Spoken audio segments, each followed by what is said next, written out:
আসসালামু আলাইকুম।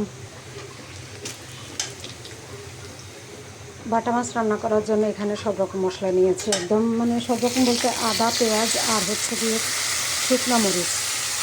তো এটা আমি সবসময় করে থাকি। আমি যখন রান্না করি তেলের মধ্যে যখন পেঁয়াজ দেওয়া হয় তখন খুব আওয়াজ হয়, আসলে এই আওয়াজটা খুবই যন্ত্রণাদায়ক। তো এখানে দিয়ে দিলাম লবণ আর জিরা, আর এখানে হচ্ছে হলুদ। যেহেতু আমি শুকনো মরিচ বাটা দিয়েছি এই জন্য আর অন্য কিছু দিলাম না। আর মশলাটা কিন্তু এই শুধুমাত্র আদা, পেঁয়াজ বাটা আর হচ্ছে গিয়ে জিরা, এছাড়া কিন্তু অন্য কোনো মশলা হবে না। আর হচ্ছে হলুদ। তো রান্নাটা খুব ভালোভাবে কষাতে হবে, কেননা আমি যখনই এই টাইপের রান্না করি তখনই কিন্তু আমি মশলাটাকে খুব ভালোভাবে কষিয়ে নেই। এবার যেই মাছে হোক, আমি জানি না এই মাছটার নাম, অবশ্যই আমি বলতে পারবো না।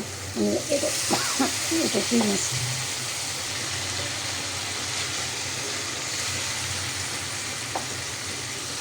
মশলাটা এত সুন্দরভাবে কষানো হয়েছে দেখেই বোঝা যাচ্ছে। আপনারা দেখে বুঝতেছেন কিনা আমি জানি না। তো আমি দিয়ে দিলাম মাছগুলো দিয়েও কিন্তু আমি এভাবে একটু একটু করে পানি দিয়ে কষিয়ে, এই যে এখন যে নাড়াটা দিচ্ছি তারপরে কিন্তু আর কাঠি নাড়া করা যাবে না, কারণ এই মাছগুলো খুলে যেতে পারে। আর মাছের মধ্যে ডিম আছে, কিছু কিছু মাছের মধ্যে ডিম আছে।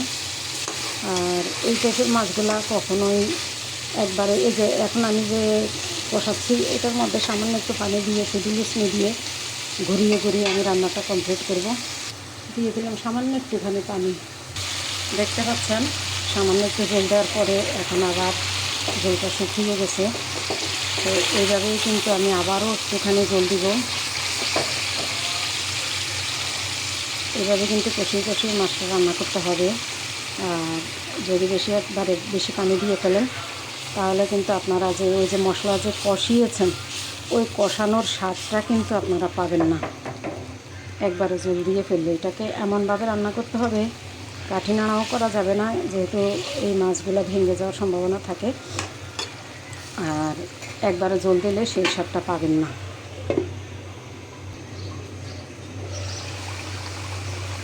আবার একটু দেখতে পাচ্ছেন যে এটা কতটা সুন্দর হয়েছে, আলহামদুলিল্লাহ।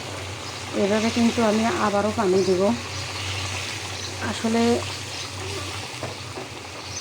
এখনই মনে হচ্ছে যে খাওয়া যাবে। আপনারা তো বাস্তবে দেখতেছেন না কালারটা কত সুন্দর হয়েছে।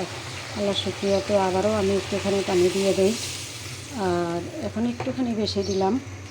যদি পারেন আপনারা এইভাবে 2-3 বার করে পানি দিয়ে একদম মাখা মাখা ঝোলটা যখন আসবে, ঘন হবে যখন, তখন আপনারা তুলে নেবেন।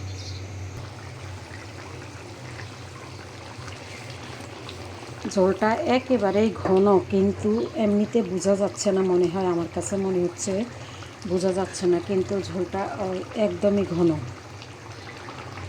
আর দেখতে পাচ্ছেন। আর তাছাড়া যখন আমি তুলে রাখবো তখন তো আরও ঘন হয়ে যাবে। তো ঠিক আছে, সবাই ভালো থাকবেন। আল্লাহ হাফেজ।